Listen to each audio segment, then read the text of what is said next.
ERCP पर Congress back foot पर है।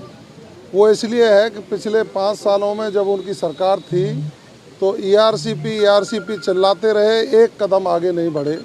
भारत सरकार ने बार बार राजस्थान सरकार को कहा कि आप जो केंद्रीय जल आयोग के नियम बने हुए हैं उनके तहत आप आइए, लेकिन राजस्थान की सरकार ने एक कदम आगे नहीं बढ़ाया, अपने अधिकारी तक नहीं भेजे।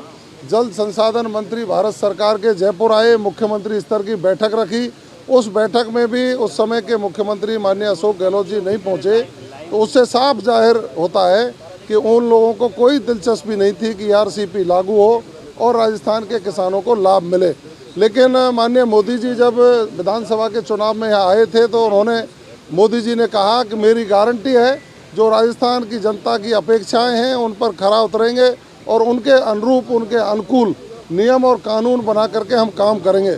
मैं धन्यवाद देना चाहूँगा प्रदेश के मुख्यमंत्री आदरणीय भजन लाल शर्मा जी को कि उन्होंने शपथ लेने के 1.5 महीने के अंदर अंदर ईआरसीपी पर एमओयू किया और मध्य प्रदेश के मुख्यमंत्री और राजस्थान के मुख्यमंत्री दोनों साथ बैठे, केंद्रीय जल संसाधन मंत्री आदरणीय शेखावत जी बैठे और उन्होंने एमओयू करके एक तरह से राजस्थान की जनता को ये सौगात देने का काम किया है कि पूर्वी राजस्थान नहर परियोजना है उसको समयबद्ध तरीके से हम पूरा करेंगे और किसानों को सिंचाई और पेयजल की व्यवस्था सुनिश्चित करेंगे।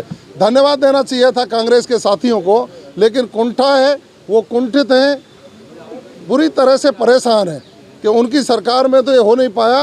भारतीय जनता पार्टी के लोगों ने तुरंत आते ही कैसे कर दिया।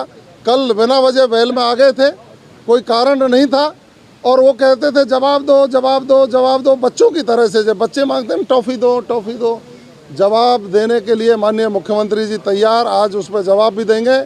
और राजस्थान के भागीरथ के रूप में भजन लाल शर्मा जी जिस तरह से जनता उनका स्वागत कर रही है, कल एयरपोर्ट पर हुआ, यहाँ विधानसभा में घुसते ही हुआ, विधानसभा के अंदर जब मेज़ें थपथपाई गई तो सहम गए थे कांग्रेस के लोग कि हाँ, हमसे चूक हुई, हमसे गलती हुई, हमसे पाप हुआ कि पूर्व राजस्थान के प्यासे लोगों को पानी की व्यवस्था हम नहीं कर पाए थे और गिरिराज गोवर्धन जी के भक्त ने 1.5 महीने के अंदर एमओयू करके सौगात देने का काम किया। देखिए, मैं ये मानता हूँ और मानता नहीं हूँ, ये सरकार के समय समय पर निर्देश भी जारी हुए हैं।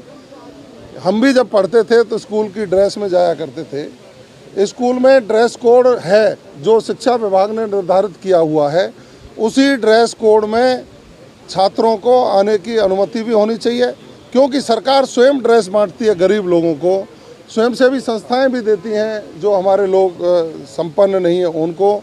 और मैं ये कहना चाहूँगा कि इस ड्रेस कोड लागू कर देना चाहिए। किसी भी प्रकार के अन्यत्र तरीके के ऊट पटांग ड्रेस में छात्र नहीं आए, क्योंकि वो हमारा शिक्षा का मंदिर है और शिक्षा के मंदिर में ड्रेस कोड पहन करके ही छात्रों को आएँ तो अनुशासन सीखेंगे, उनकी मानसिक दशा स्थिति ठीक रहेगी, गुरुजन वृंदों का आदर करेंगे और अपने सपनों को पूरा करने का काम करेंगे। वो कोई ड्रेस कोड नहीं है, मैं कह रहा हूँ ड्रेस कोड लागू होना चाहिए। कल को कोई थानेदार तहमत बांध करके पब्लिक के बीच में चला जाएगा तो आप ये कहेंगे कि तहमत में क्या बुराई है, थानेदार तो काम ही कर रहा है। गलत, जो ड्रेस कोड है उसी में छात्रों को आने के लिए अनुमति करना चाहिए, ऐसा मेरा सुझाव भी है और सरकार ने समय समय पर शिक्षा विभाग ने निर्देश भी जारी किए हुए हैं। धन्यवाद।